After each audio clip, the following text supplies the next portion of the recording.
Got him!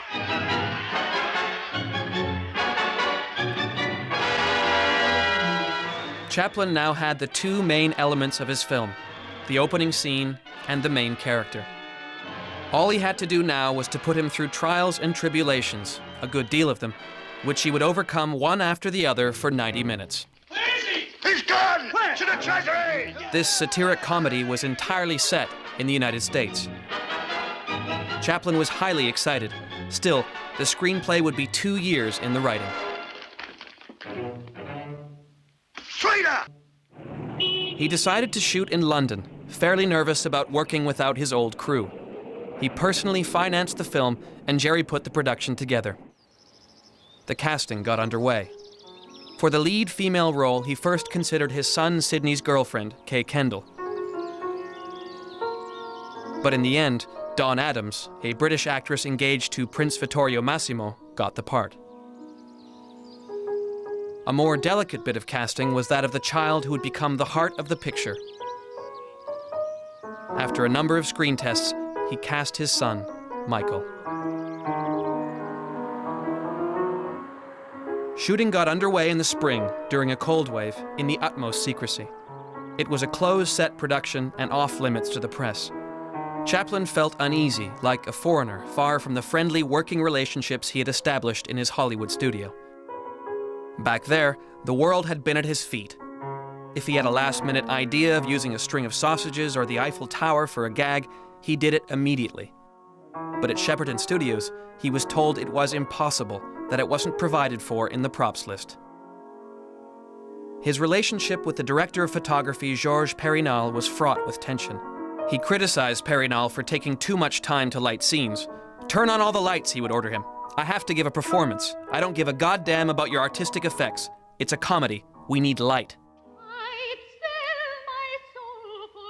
It's about telling the story, not about showing off a technique ever for him. So, and the essence of all of his camera positions or the style of the film or how much cutting there is really always seems to just be there to advance the story. There's a sequence where the king and his ambassador, they're peeking through a keyhole into the next room where they see this naked girl in the bathtub, and she turns out to be an advertising specialist, right? But even when they're looking through the keyhole, she looks directly at them as though she's already on TV, you know? And we don't know anything about her yet, but yeah, this eye contact is very Chaplin-esque, you know, very astute and stylistically brilliant. It made me laugh out loud. Chaplin wrapped his film in 10 weeks, a record in his production of feature films. He edited the film in Paris. His one-time associates at United Artists, already reticent upon reading the script, arrived. Shocked by the negative vision of America, they refused to distribute it. A King in New York would only be released in the United States 15 years later, shortened by 10 minutes.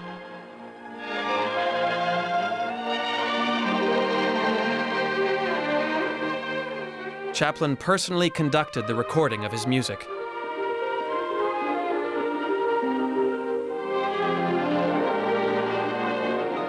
Certainly Chaplin's films are musical in rhythm, and he is, in a sense, a dancer as well, so he understands the rhythm even of a human body moving through a room. But what's really, really impressive to me is the simple fact that he created the music himself, you know?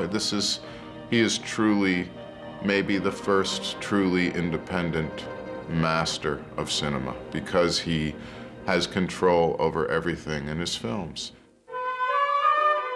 The premiere was held in London on September 12, 1957.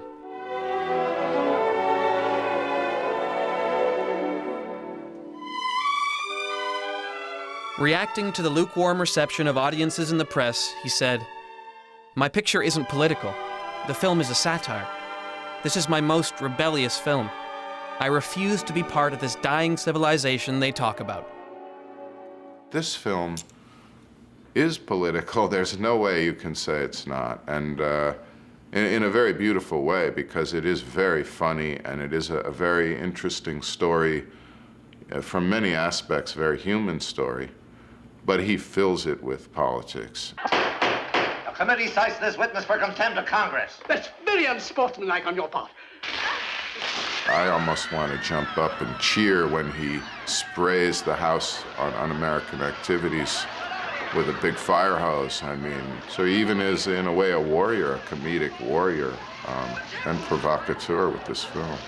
And this young boy, played by Michael Chaplin in the film, he's talking about the monopoly of power as the menace of freedom, and you know, and he mentions, he also predicts all this monopolization and corporatization. The kid even mentions chain stores and the automobile industry, and you know, he's very, very, this is really beautiful, the things he says. Of course, Chaplin's also making fun of him by his way of saying it, but really the heart of the film is in, you know, for me, politically, is in this character. Ah, very interesting. This, Your Majesty, is Rupert, our young editor. How do you do, Rupert? How do you do? Sit down. And what's that you're reading? Karl Marx. Surely you're not a communist. Do I have to be a communist to read Karl Marx? Rupert. That's a valid answer. Well, if you're not a communist, what are you? Nothing. Nothing? I dislike all forms of government. But somebody must rule. And I don't like the word rule. Well, if we don't like the word rule, let's call it leadership. Leadership in government is political power, and political power is an official form of antagonizing the people. They have become the weapons of political despots. Yes, but may I... And if you don't think as they think, you're deprived of your passport. Will you allow me To leave a country is like breaking out of jail. Yes, and but... to enter a country is like going through the eye of a needle. But Am I free to travel? Of course you're free to travel. Only with a passport. Will you allow me to say something? Only with a passport. And free speech, does that exist? No, you've got it all. And free enterprise. We were talking of passports. Today it's all monopoly. All right. Now will you Can I go into the automobile business and compete with the auto trust? If I can get in a word... Not a chance.